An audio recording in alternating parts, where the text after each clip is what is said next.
Welcome to Answers About Alzheimer's. I'm your host, Debra Costu, and I am going to partner up today with Larry Anderson, and he is the host of Living with Louie podcast. And Larry and I have been partnering together to put on these fabulous shows for you guys from two different perspectives, because Larry actually has Lewy body dementia and I am a dementia trainer. So we have come together to try to provide you guys with even more insights and education than you could ever get. So I ask, please, that you subscribe to the channel if you're new, if you're just visiting, or even if you've seen many of my videos, please subscribe. This lets YouTube know that you like the channel and helps to push it out to other families in need. So you're actually helping other people. Shoot me a comment. Let me know if you have any questions or any topics that you'd like me to cover. I'm more than happy to do that for you. And let me know where you're watching from. I love to see people from all over the globe engaging and learning about Alzheimer's and dementia. And today we're going to get into Lewy body dementia, and we're going to talk about grief and loss. I, So th- I I, just want to say thank you, Larry, for joining me today. I don't, well, you're quite welcome, Deborah. And I don't know that you can necessarily say that the grief is with Lewy body. I think it's with any type of dementia that when you get when you get the diagnosis, and in my case with the Lewy body, that took quite a while. It was, uh, almost 2 years of, watching things go away and things changing and knowing that these things were happening and, and not knowing why. And so the time that it takes to get that diagnosis, may be longer with Lewy body than it is with other forms of dementia, but I think that the process, the emotional process, the emotional roller coaster, if you will, that you go on when you are diagnosed with this. Um, I think that's goes across the all dementias. And I will say that for me, it was when you first get the diagnosis and you've gotten these things that have all been happening. Now you have this diagnosis and you go on Google and you look it up and they say, "Oh my," and there's like you're going to be dead within 5 to 7 years. All there's nothing positive to, there, and I think that just by nature of losing independence, losing, well, for me, I lost my job, I lost my purpose, and you go down this rabbit hole of depression that, for me, um, was very difficult to find a way out. Yeah. And Yeah. Larry, can I jump in for a second? sure. So it's interesting to me because that's your personal experience with your diagnosis. And Hmm. that's also what's happening for the caregiver, right? Because they may have to give up their job to stay home to take care of their loved one. Yes. And so they miss out too. Right. It's like a double whammy. So this grieving process that you have to go through, is on both sides. It's on the caregiver side, as we've talked about, and it's on the side of the person that's affected with the dementia. And Yeah. um, the was fortunate enough to have a group of therapists, um, that came in, and I have to say that, my experience with physical therapy prior to that was never favorable because it was like, "Okay, come in. Here's these exercises we want you to do." And they'd show you the first time. Next time, "Oh, just go over there and do your exercises."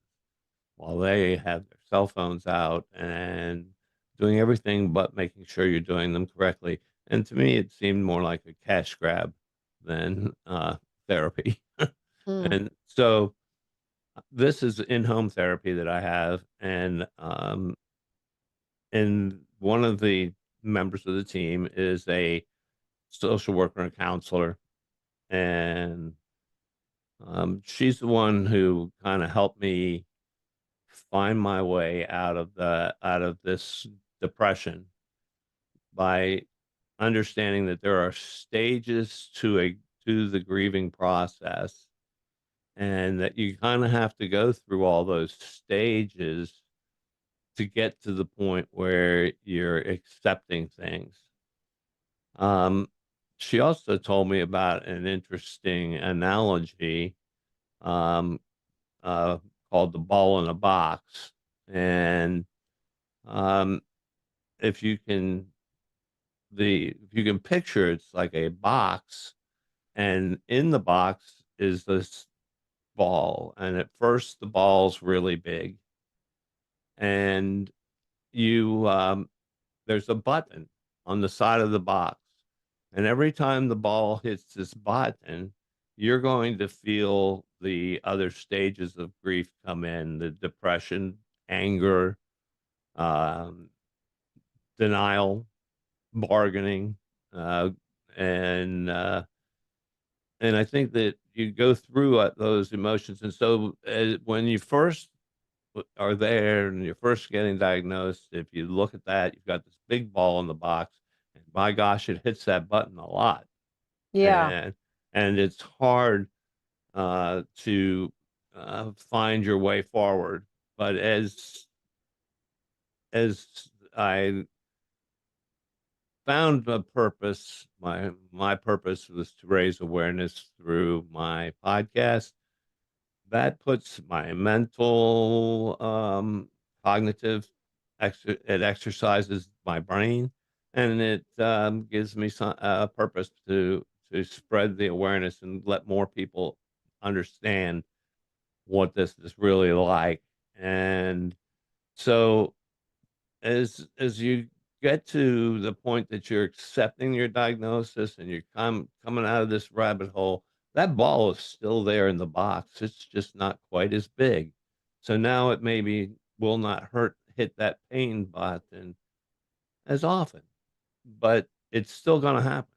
And there's, even with over a year now um, of occupational therapy in my home, I still get very frustrated with very simple tasks because my dexterity is not there. And so there comes the anger back, Hmm. and the frustration. And sometimes that leads me back into some depression, but then I can get back out of that a little easier because now my tools are a little bit more. I have more tools to uh, to draw from, different strategies that I've been taught. So, Larry, when we're talking about this ball in a box Mhm, and it starts kind of bouncing around and it's hitting that like pain button, right? mhm, I feel like with with grief, like if somebody passes away, right? You kind of go through the stages of grief. Sometimes it's messy, you go back and forth, but then for most people there's a healing process after. well, that's exactly what she when she first started talking to me about, she said, "You're grieving." And I went, "What do you mean I'm grieving?" And she said, "You're grieving." And I said, I don't understand." And she said, "It's just like when you lose someone." Yeah. She But said, with "Because you're." dementia, it takes longer, right? Because you don't really see the end or know, what's coming. And from my experience is that when there's another decline or another loss of abilities, it's like you're starting the grieving process over again. That's because And that they ball's overlap and it gets all messy. and the ball keeps coming around and hitting that button. And Yeah. With and each loss of an ability or a oh, decline or a loss of even a bad day, abilities. even a bad day. I mean, Yeah. is with my Lewy body, things will be different tomorrow than what they were today. Over the weekend, I had a very bad day where my balance was way off. My legs felt real weak, and it was just time for me to be extra cautious because I know that I'm in danger of falling, and so I spent a lot of time laying down and watching TV and just making sure that I was keeping myself safe. And when I was up, I was having to use a walker instead of a cane. And those days don't make me feel good, but those are days when, by gosh, that ball hits that button. And so, but then the ball will roll away from there, and I have a good day. And you know, I think that one of the things that I have learned is that I can't do the things I used to be able to do the way I used to do them. Is that where the acceptance part starts to come in? Yes, when you start to learn how to that, yes, I can still do things. And I'll just give you a little example. When I bought my home, I have a screen porch, and I knew that the screen porch was not constructed the way it should have been, and that eventually was going to have to be replaced. Well, before I actually had my official diagnosis, I decided I was going to do that. Well, when I was younger, I probably could have done that in a weekend without any problem. Took me months because I had to take it when I could do. It was like it's like all right, I can do this today. So I I would go ahead and do what I could do. But as soon as I felt like I wasn't being able to do it and do it the right way, I had to walk away from it. So yeah, I was still able to do the project. I just couldn't do it the way I used to. I have to come up with another way and new ways of going about it. But that's all helped also through my occupational therapist. Uh, and so you have to also learn, I think, to celebrate the victories, no matter how small they are. Yes. Is Yes. is take the time to celebrate those things because those things will help keep that ball a little smaller. Um, and and mental attitude, I think, has a lot to do with things, but it takes a while to get out of that rabbit hole. It Mhm. takes a while for people to show you, yes, you can do this. Yes, you can do that. And I'm blessed to have that available to me, to have that type of therapist involved with me in my care. Um, if I'm having a problem with well, I'll give you, for instance, if I'm having a problem with very rigid muscles in my arms, and they'll come in and they'll work on stretching those muscles, relaxing that, and that's all we'll do. That's all we'll work on because that is the problem of the day. Mhm. Um, and the next time they come, I may feel fine, and we'll get into some large movement exercises and, but they never come in with a preset plan. Mm. I'm sure they have one rolling around up there, Right. but but they're not, they're capable of thinking outside of the box and finding ways. But, I I talked about the rabbit hole on one of my podcast episodes because that's a deep, dark, depressing place that I think both parties sink into when you initially get hit with here's what and because you start thinking about all the things that are going to happen, and all the things that you're going to experience, and and for me, I know that it was what's gonna happen to my loved ones? What's gonna happen to my family? Yeah. Um, and I know it's not easy for my wife to watch what's happening with me. Um, I told her one day, I said, "I'm not the man you married, and I'm not." She said, "Yes, you are." "Yes, you are." She said, "Things are a little different, but you're still the man I married." And, you know, that's I'm glad she can feel that way. Can I talk a Um, little bit more about that? I want to go a little bit deeper into that. you may. So, from my experience, from the caregiver's perspective of that, because they do see their loved one slipping away, or maybe that part of the brain that houses our personalities and our characters is changed. But there's also the loss of that relationship, right? Because when one person has the decline, they have to overcompensate for that, right? So they may not be able to find the comfort or the security that they once found in that person, right? Because they're not able to provide that for them anymore.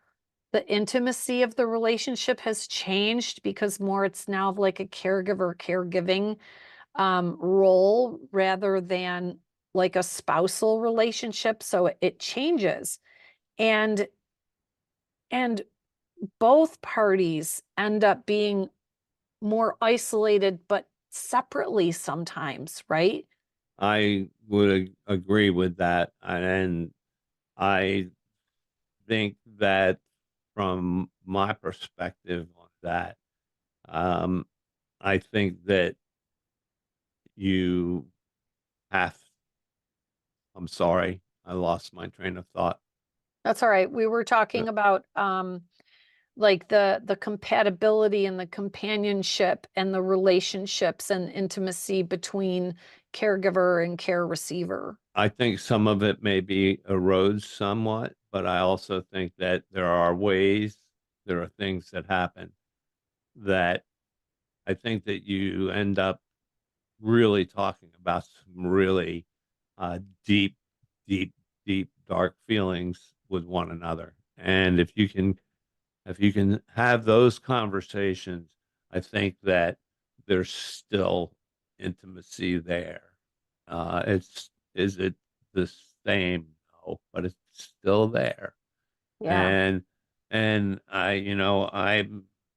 I'm very thankful that I um, still have the ability to reason with things to a degree, and I'm really kind of maybe scared, if you will, of knowing what's going to happen. That eventually I'm not going to be able to have that anymore.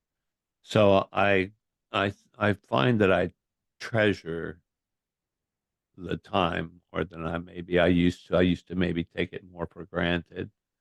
Um, And so I think that you can still have intimacy in your relationship.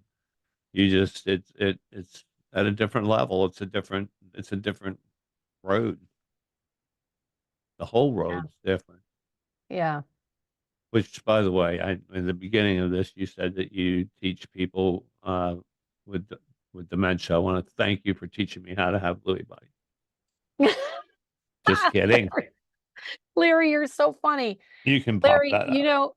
Larry, I've had several of your viewers reach out to me, and it's so great when we connect because um, I've I've actually had several people take the course who are a care person for someone with Lewy body dementia specifically, and it's it's very challenging. Lewy body dementia is very challenging, especially when if you're a person who has the hallucinations, which is a very high statistics of having hallucinations with Lewy body dementia.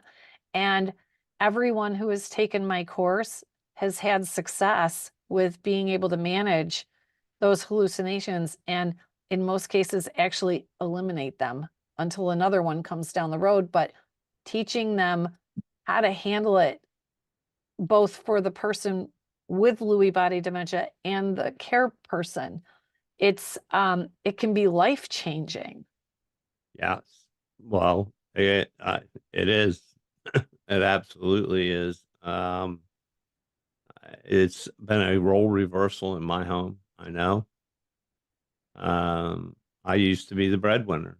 I was the one that going to work every day, and now my wife's been well, has always worked also, but and now it's her that's going to work. I try my best to take care of the things around the house. I'll make sure that when she comes home, the kitchen's kind of cleaned up from the night before, and that the laundry maybe is done. Whatever I can do, because those are things that I feel like I feel like I need to be doing something, but B, I also need to take as much off of her plate because I'm putting enough stuff on her plate. I don't know if you and I talked about it, but I used to, or like, get so aggravated with the things I couldn't really do as smoothly.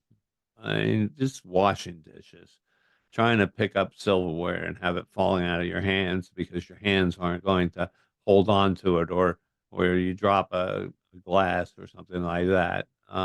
Those things that have happened, and causes me frustration. And then a lot of times I've done this a gazillion times. I'll put the clothes in the wash machine, forget to turn it on, you know, and I'll start the dishes, and then I might be waiting for the sink to fill up with water, and I'll turn around and I'll start something else, and then I'm like got all these things going, and then all of a sudden I have to stop and go, whoa, wait a minute, you know, got all these things going on, and I'm not accomplishing anything, Mm, and the frustration level just keeps building and building, and I used to just throw all that stuff in this nice wagon. And when my wife got home from work, I dumped the wagon right on her. And I I had a discussion with my counselor about that situation, and because I was aware of it, but I didn't know how to control it.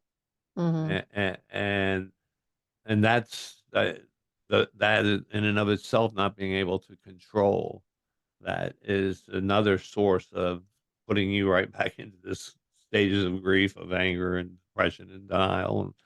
But at any rate, um, she suggested write it down, write down what's frustrating you. Just jot it down, just a little note. hmm And she said, right before your wife gets home, I want you to look at that list of things that you wrote down and just take a minute and think about them. And you'll start to realize that, yeah, you got frustrated. Yeah, you got aggravated, but yeah, you did get through it. So now I've taken something that I was getting ready to dump on the wagon, and I've turned it into a a moment to reflect on the fact that I did successfully get that done, and I can take a minute and change that whole thing so that now I'm not dumping a wagon on her because I'm looking at those things and going, no, they're not really that important. She doesn't need that. And so practicing that and doing that has helped. hmm And I mean, I don't know from your side, it's the caregiver side, but from my side, anything I can do to decrease the frustration that she's going to experience, decrease the amount of concern she's going to have from day to day. Whatever I can do is that's just going to help our relationship to stay, I think, on in a better place for longer. And I don't know how long. Uh, and I'm sure that this target will change as well, just like many of them. But Yeah. Would you like to get these same results? This course comes with a 100% money back guarantee. Join me for the next session before the class is full. To apply, go to answersaboutalz.org or give us a call at 585-775-5949 today.